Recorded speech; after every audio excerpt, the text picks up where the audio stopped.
नमस्कार, SBT news में आपका स्वागत है। पेश है 12 अप्रैल शुक्रवार दोपहर 3:15 बजे राजस्थान की 15 बड़ी खबरें।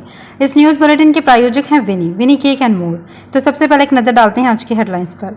आम आदमी पार्टी का दावा, दिल्ली में लगने जा रहा राष्ट्रपति शासन। प्रदेश में तेज अंधड़ को लेकर अलर्ट, 12 जिलों में भारी बारिश अंधड़ की संभावना। मोदी ने दिया चैलेंज, कोई भी पार्टी आर्टिकल 370 वापस लाकर दिखा दे। सीएम की सभा को लेकर पुलिस व प्रशासन मुस्तैद। और अलवर के अस्पताल में सीबीआई की रेड। और अब खबरें विस्तार से। अरविंद केजरीवाल के कथित शराब घोटाले में जेल जाने के बाद सबसे बड़ी मुश्किलों से घिरी आम आदमी पार्टी ने बड़ा दावा किया है। आम आदमी पार्टी ने शुक्रवार को दावा किया कि दिल्ली में राष्ट्रपति शासन लगने जा रहा है। केजरीवाल सरकार की मंत्री और पार्टी की बड़ी नेता आतिशी ने कहा है कि उन्हें विश्वसनीय सूत्रों से ये जानकारी मिली है। आतिशी ने 5 ऐसे संकेत भी गिनाए हैं जिन्हें वो राष्ट्रपति शासन के लक्षण के रूप में देख रही है। उन्होंने कहा कि दिल्ली की सरकार को गिराने के लिए ये दिखाने का प्रयास किया जा रहा है कि संवैधानिक संकट उत्पन्न हो गया है। जिलों में भारी बारिश अंधड़ की संभावना जताई गई है। राजस्थान से एक के बाद एक पश्चिमी विक्षोभ गुजरने से तापमान में उतार चढ़ाव का दौर जारी है। मौसम विज्ञान केंद्र ने 12 जिलों के लिए येलो अलर्ट जारी किया है। इन सभी जिलों में मेघ गर्जन, तेज हवा के साथ बरसात होने की संभावना है। 13 और 14 अप्रैल को प्रदेश से सक्रिय पश्चिमी विक्षोभ गुजरेगा, जिससे मौसम में बड़ा बदलाव होगा। प्रदेश के अधिकांश जिलों में बारिश होगी, जिससे तापमान में गिरावट की संभावना है। पीएम नरेंद्र मोदी ने जम्मू कश्मीर के उधमपुर में रैली को संबोधित करते हुए कांग्रेस समेत विपक्ष पर तीखा हमला बोला। उन्होंने कहा कि मैं किसी भी राजनीतिक दल और खासतौर पर कांग्रेस को चैलेंज देता हूं कि वो आर्टिकल 370 को वापस लाकर दिखाए। वे ऐसा नहीं कर पाएंगे। उन्होंने कहा कि आज लोग पूछते हैं कि जम्मू कश्मीर में क्या बदला है। ये तो हमारी माताएं बहनें ही बता देंगी कि जम्मू कश्मीर में क्या क्या बदला है। पीएम मोदी ने कहा कि दशकों बाद जम्मू कश्मीर में आतंकवाद और सीमा पार से गोलीबारी के डर के बिना चुनाव हो रहे हैं। मोदी ने वादा किया कि जल्द ही जम्मू कश्मीर में चुनाव होंगे, पूर्ण राज्य का दर्जा भी जल्द ही बहाल हो जाएगा। सूरतगढ़ में आज शाम को मुख्यमंत्री भजनलाल शर्मा की चुनावी जनसभा को लेकर पुलिस और प्रशासन सतर्क हो गया है। शहर में सुरक्षा व्यवस्था चाक चौबंद की गई है। जिला कलेक्टर लोकबंधु ने सूरतगढ़ पहुंचकर अधिकारियों के साथ बैठक कर दिशा निर्देश दिए।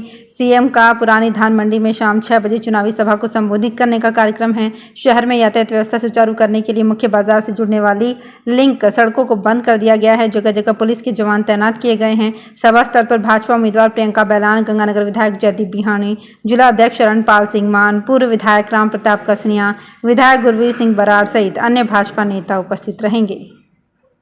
अलवर शहर स्थित आरआर हॉस्पिटल में शुक्रवार को सीबीआई की रेड पड़ी है। जयपुर व दिल्ली की टीमें अस्पताल में जांच करने में लगी हैं। प्रारंभिक जानकारी में सामने आ रहा है कि बच्चों से लेन देन का मामला है, लेकिन ये स्पष्ट नहीं हो सका है कि किस तरह का लेन देन है।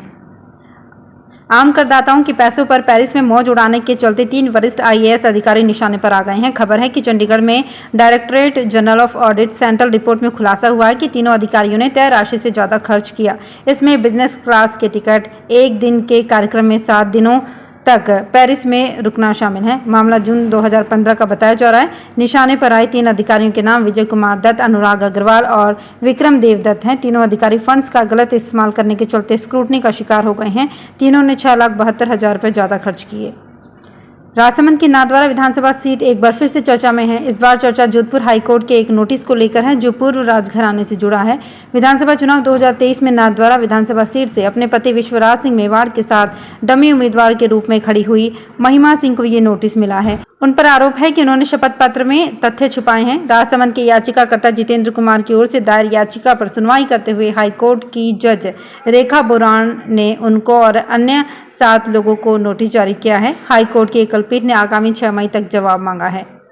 जयपुर के कांवटिया हॉस्पिटल में महिला का खुले में प्रसव करवाने के मामले को रेजिडेंट डॉक्टर्स को दोषी बनाने के विरोध में जयपुर में चल रही हड़ताल का जोधपुर में भी समर्थन मिल गया है। वहां शुक्रवार को मेडिकल कॉलेज के रेजिडेंट डॉक्टर्स 2 घंटे तक अपना विरोध जताते हुए हड़ताल पर रहे। इस दौरान कुछ समय के लिए हॉस्पिटल की सेवाएं भी बाधित रही। पंजाब और हरियाणा हाईकोर्ट ने सिख धर्म की पवित्र पुस्तक गुरु ग्रंथ साहिब को लेकर अहम टिप्पणी की है। अदालत ने कहा है कि इसका इस्तेमाल ढाल के तौर पर नहीं कर सकते हैं। सिख कैदियों की रिहाई की मांग को लेकर गुरु ग्रंथ साहिब का दुरुपयोग करने वाले प्रदर्शनकारियों को कोई छूट नहीं मिलेगी। कार्यवाहक मुख्य न्यायाधीश गुरमीत सिंह संधावालिया और जस्टिस लपिता बनर्जी की खंडपीठ ने यह बात कही। उन्होंने कहा, कई अवसरों के बावजूद ना तो पंजाब सरकार और ना ही केंद्र शासित प्रदेश चंडीगढ़ धरना प्रदर्शन पर ध्यान दे रहा है। खासतौर से मोहाली चंडीगढ़ बॉर्डर पर इससे यात्रियों को काफी परेशानी हो रही है। यूपी, बिहार, ओडिशा, बंगाल, महाराष्ट्र से लेकर दक्षिण भारत तक भाजपा ने कुल 370 सीटों को टारगेट कर लिया है, जिन पर हर हाल में विजय पाने के लिए मेहनत की जा रही है। यही नहीं, भाजपा ने इन सभी सीटों के हर समीकरण पर नजर बनाने शुरू कर दी है। इसके लिए कॉल सेंटर बना दिए गए हैं। कुल मिलाकर भाजपा ने 370 सीटों पर कॉल सेंटर्स बना दिए हैं। ये कॉल सेंटर्स मुख्य तौर पर 3 चीजों पर फोकस कर रहे हैं: भाजपा के साथ कौन है, बागी कौन है और किन स्कीमों पर जनता का क्या रुख है। इसके अलावा लोगों तक स्कीमों का प्रचार भी पहुंचाया जा रहा है। लोकसभा चुनाव नजदीक आने के साथ भारत का चुनाव आयोग मतदाताओं को वोटिंग को लेकर जागरूक करने के लिए कोई कसर नहीं छोड़ रहा है, लेकिन शायद पहली बार ऐसा हुआ है कि पानी के 60 फीट नीचे से लोगों से अपील की गई है। मतदाताओं को जागरूक करने के लिए चेन्नई में स्कूबा ड्राइविंग करने वाले लोग पानी के नीचे उतर गए। चेन्नई के नीलाकरई में समुद्र की सतह पर जाकर स्कूबा गोताखोरों ने मतदान की पूरी प्रक्रिया के बारे में बताया। चुनाव आयोग ने इसका एक वीडियो भी ट्वीट किया है। वीडियो जारी करते हुए आयोग ने लिखा, एक अनूठी मतदाता जागरूकता पहल के तहत चेन्नई में स्कूबा गोताखोरों ने नीलाकरई में 8 फीट पानी के नीचे मतदान प्रक्रिया को अंजाम देते हुए समुद्र में गोता लगाया। कनाडा ने भारत में मौजूद अपने राजनयिक मिशनों से भारतीय स्टाफ की संख्या कम कर दी है। भारत सरकार ने बीते साल कनाडा के 41 राजनयिकों को वापस भेजने का आदेश दिया है। इसके बाद अब कनाडा का कहना है कि जब हमारे राजनयिकों की संख्या ही भारत में कम है तो फिर हमें उनके लिए तैनात स्टाफ में भी कटौती करनी पड़ेगी। राजनयिकों की संख्या भारत की ओर से कम करने के आदेश के बाद ही कनाडा ने मुंबई, चंडीगढ़ और बेंगलुरु में अपने कॉन्सुलेट्स को भी बंद कर दिया है। लोकसभा चुनाव में बाड़मेर से चुनाव लड़ रहे 26 साल के एक युवा नेता रविंद्र सिंह भाटी की खूब चर्चा हो रही है।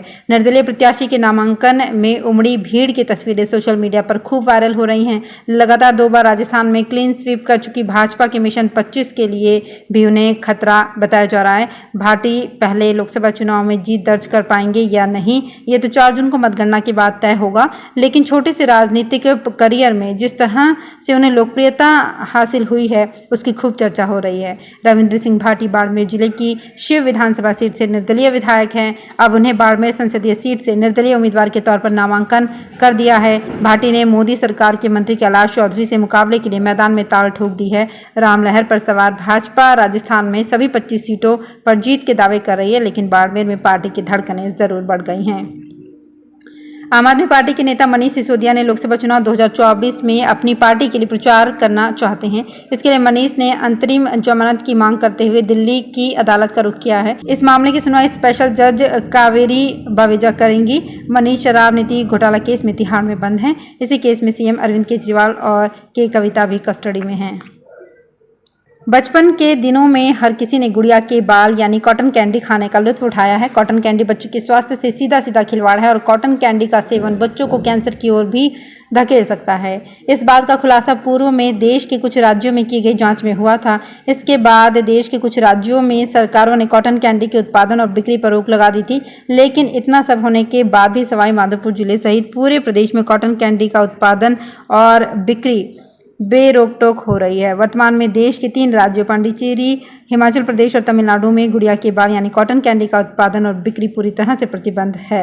सोलन, शिमला, बिलासपुर और अन्य शहरों में इनके सैंपल भरे हुए थे। इसमें हानिकारक केमिकल पाया गया है। तो फिलहाल इस बुलेटिन में इतना ही। फिर हाजिर होंगी कुछ और बड़ी खबरों के साथ। अगर आप भी अपने आसपास की छोटी बड़ी और महत्वपूर्ण खबरों से अपडेट रहना चाहते हैं तो सब्सक्राइब कीजिए हमारे चैनल एसपीटी न्यूज को और प्रेस कीजिए बेल आइकन पर।